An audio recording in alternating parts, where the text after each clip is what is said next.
وَلَا تَقْرَبُوا مَالَ الْيَتِيمِ إِلَّا بِالَّتِي هِيَ أَحْسَنُ حَتَّى يَبْلُغَ أَشُدَّهُ وَأَوْفُوا بِالْعَهْدِ إِنَّ الْعَهْدَ كَانَ مَسْئُولًا، اور یتیم کے مال کے پاس صرف اسی طریقے سے جاؤ جو سب سے اچھا ہے، یتیم کے مال کے پاس صرف اسی طریقے سے جاؤ جو سب سے اچھا ہے، یہاں تک کہ وہ یتیم جب اپنی پکی عمر کو پہنچ جائے تو ان کا مال ان کے حوالے کر دو، اور عہد پورا کرو، بے شک عہد کے بارے میں سوال کیا جائے گا۔ دو باتیں، دو حکم ہیں۔ یتیم کا مال کھانا حرام، تو فرمایا کہ یتیم کے مال کے قریب اچھے طریقے سے جاؤ کہ جو اس کے وارث ہیں، جو اس کا وصی ہے، جو اس کے مال کے اندر تصرف کرنے کا شرعاً اختیار رکھتا ہے، وہ اچھے طریقے سے اس میں تصرف کرے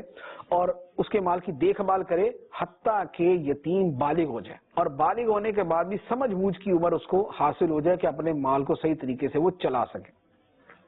دوسری بات فرمائی کہ عہد کو پورا کرو، جب کسی سے معاہدہ کرو تو معاہدے کو پورا کرو، کیونکہ قیامت کے دن معاہدے کے بارے میں سوال کیا جائے گا، اور جب ماپ کرو تو پورا ماپ کرو اور بالکل صحیح ترازو سے وزن کرو، یہ بہتر ہے اور انجام کے اعتبار سے اچھا ہے۔ یعنی ناپ تول کرو،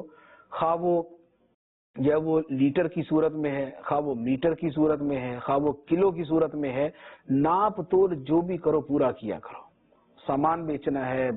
جو بھی چیز بیچنی ہے، اس کی پیمائش کے اندر اور اس کے وزن کے اندر ڈنڈی نہ مارو، یہ نہ کرو کہ دھوکہ دو، حرام کھاؤ، فریب کرو، لوگوں سے فراڈ کرو۔ فرمایا اللہ تعالیٰ نے اس کو حرام قرار دیا ہے، اور فرمایا کہ اس کے مطابق کرو گے، یعنی ناپ تول صحیح کرو گے تو فرمایا کہ یہ بہتر ہے اور اس کا انجام بھی اچھا ہے، آخرت کا انجام بھی اچھا ہے، دنیا کا انجام بھی اچھا ہے۔ آخرت کا انجام تو یوں اچھا ہے کہ اللہ تعالیٰ کے حکم پہ عمل ہے، دنیا کا انجام یوں اچھا ہے کہ جب ایک بندہ ڈنڈی مارتا ہے، ناپ تول میں کمی کرتا ہے، تو